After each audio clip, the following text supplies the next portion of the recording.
Hello everyone, third time recording this video. Hopefully this one will be a bit better. The first one was corrupted, the second one just didn't flow right. So I'm going to try again while I'm actually rendering another video. Right, if you are new to me, this will be completely new to you. But I am a huge fan, and probably always will be, of Philip DeFranco. Now, I don't agree with him on everything, on every issue that he raises. There are sometimes, especially when he's talking about the UK, that he sometimes gets things a little out of context.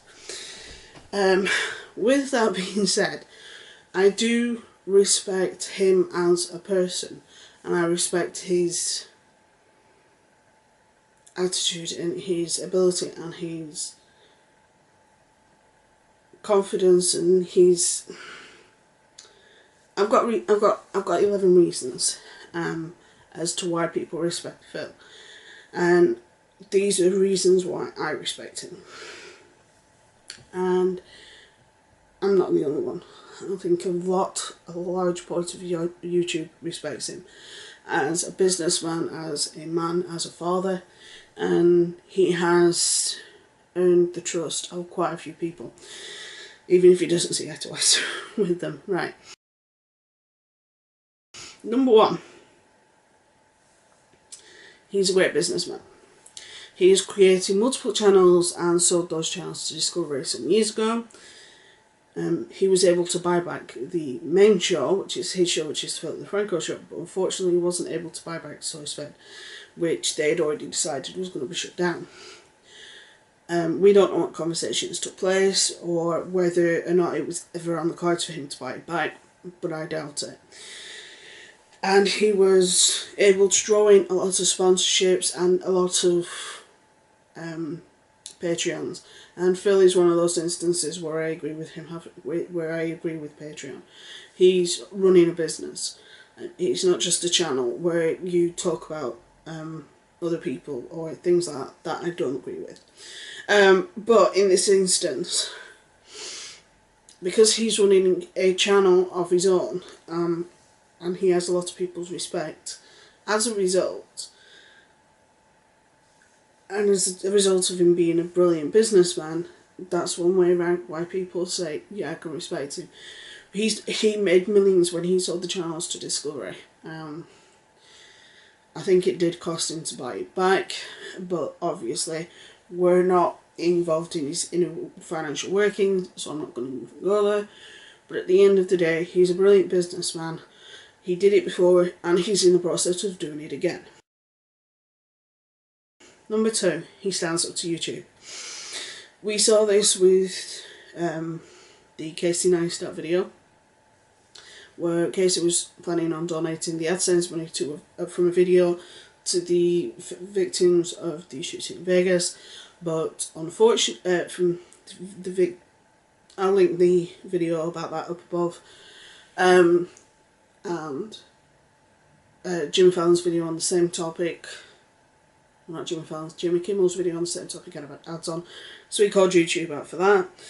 He calls YouTube out on demonetization, unclear rules, and the YouTube hero system.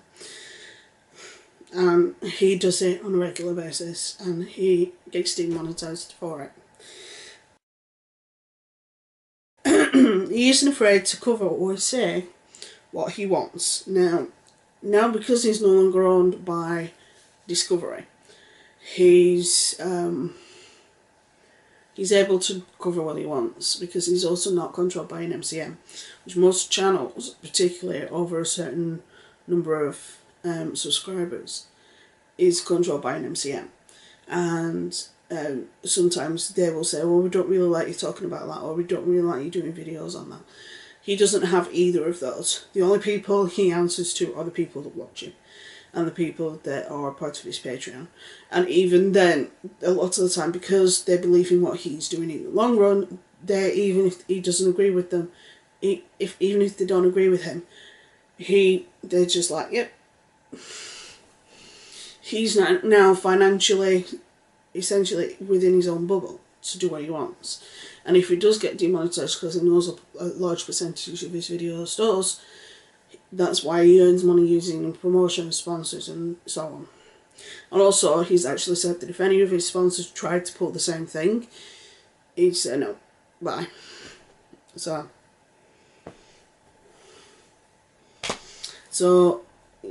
it's comes to something when a guy is more independent than the news networks, whether you're in the US, the UK, or whatever the country you're in. It comes to something. Number 4, he admits when he's wrong. He admits when he's said something that's wrong, or he's covered a story and then later information has come out to contradict him. He admits when he's done wrong, which some people don't do. A lot of people don't. A lot of people are like, I'm not admitting I'm wrong. I'll admit when I'm wrong. I've done it before. Number 5. All his stories are well researched. As some of you may or may not be aware, one of my major issues with the Young Turks is their shit isn't researched that well. Which is strange because there is quite a big team over at the Young Turks and there is a lot of people, but yet they can't research their articles properly. There is a reason behind that, and if you want me to, I will link that up in the icon for you. But yeah, there's a reason why I prefer Phil to the Young Turks. There's a few reasons, but one of them is the research issue. He has 3 researchers. He tries to ensure that he has all information before he does a video. And there are times where he does his own research as well, which I think is the sign of a good boss more than anything. Number 6. He's not afraid to call out others, even his friends, especially if they've done something wrong. Now, he's called out H3 in the past, he's called out Rightcom, Jake Paul, Logan Paul. Logan Paul he did yesterday, from when I'm recording this, which is Wednesday night. Tanner, Mojo, PewDiePie, Daddy5, and so many others.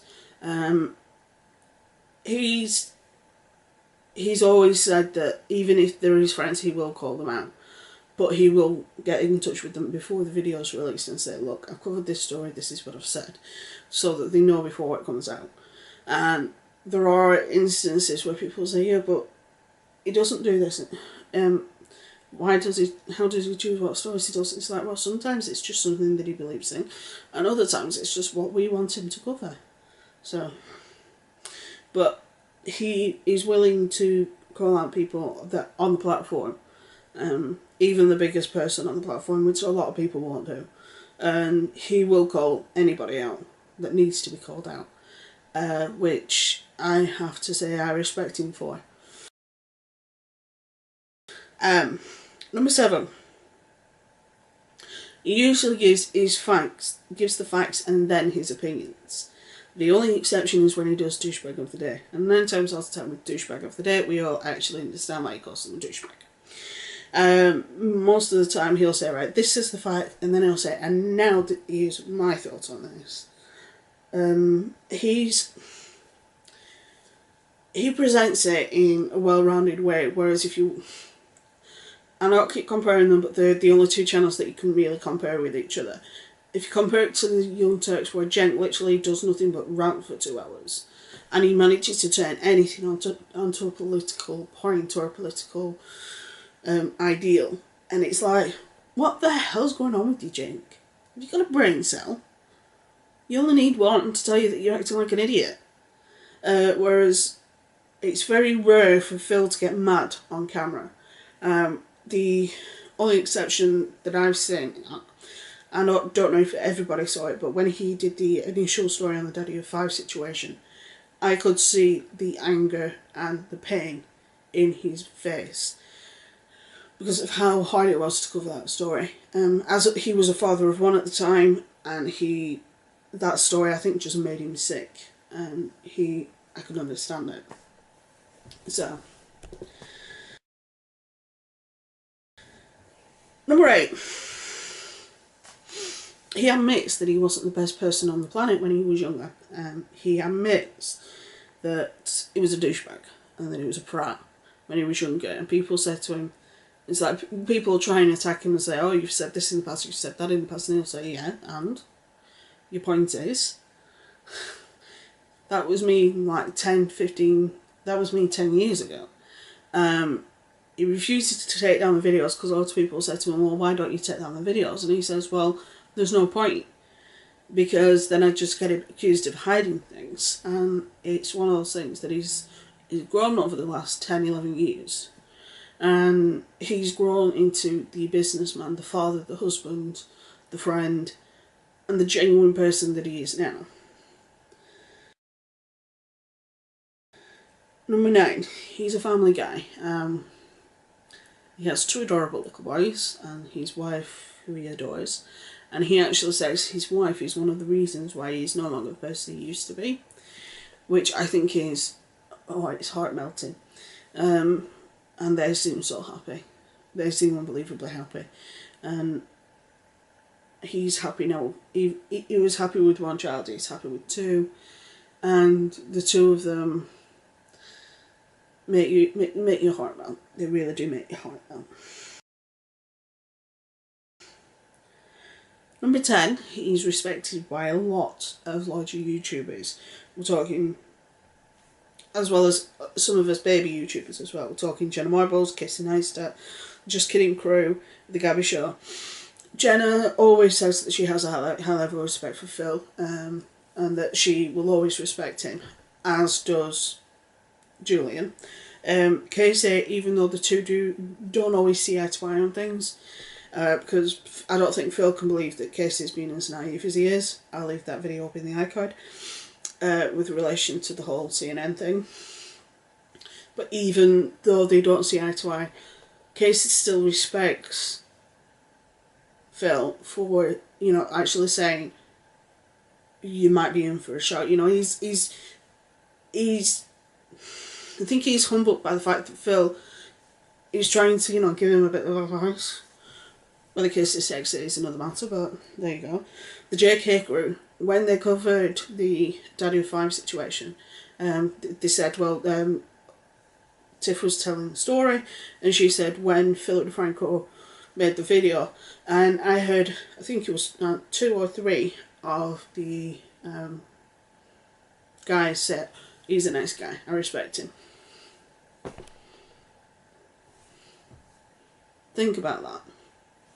You have a group of people that are roughly, the subscription count is very similar, the production level is very similar, because although the Just Kidding News is still filmed in the same place, it's always been filmed, there's a reason behind that, but they're both separate companies and they both do a lot of things. There is a lot of respect from the JK crew when it comes to Phil, and I think they sort of look up to him, which a lot of us do. And the Gabby Show, because the Gabby Show said that when everything that happened with Rice Gum happened, she was approached by numerous people on this, and one of them being John Cooking. She didn't say his name, but everybody knew it was him, because she completely ignored him. He went and did a video on it, but she said she went to Phil because she didn't want to go to a drama channel, and Phil is technically a news channel, he's not a drama channel, so, and quite a few others. Those are the 4 main ones. I think Shane respects him. I think there's quite a few people that respect him that are high up on YouTube. And he asks the tough questions during interviews. Now, he did this with Casey, he did this with Gabby Shaw, he did it with Marina Joyce, and he's done it with many others.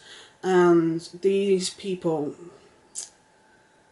are so used to people saying yeah, or whatever.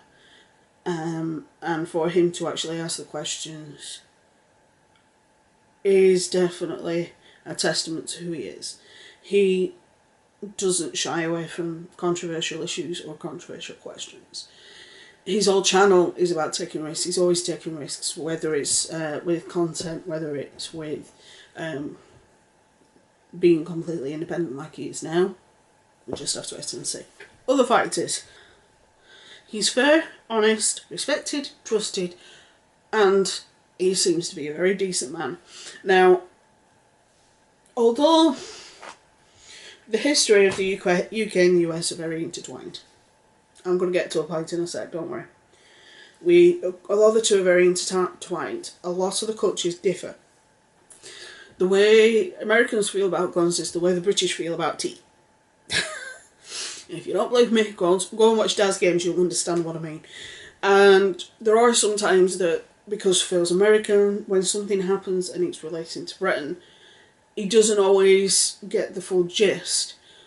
But even though he doesn't get the full gist, he still tries, and he still wants to present the story as best he can. And I respect him for that. I think he's an amazing man for doing that, for even trying to connect with a civilization that America is no longer a part of. America and the UK have been separate for several hundred years now, I think, thereabouts. And there are times where those differences show. So,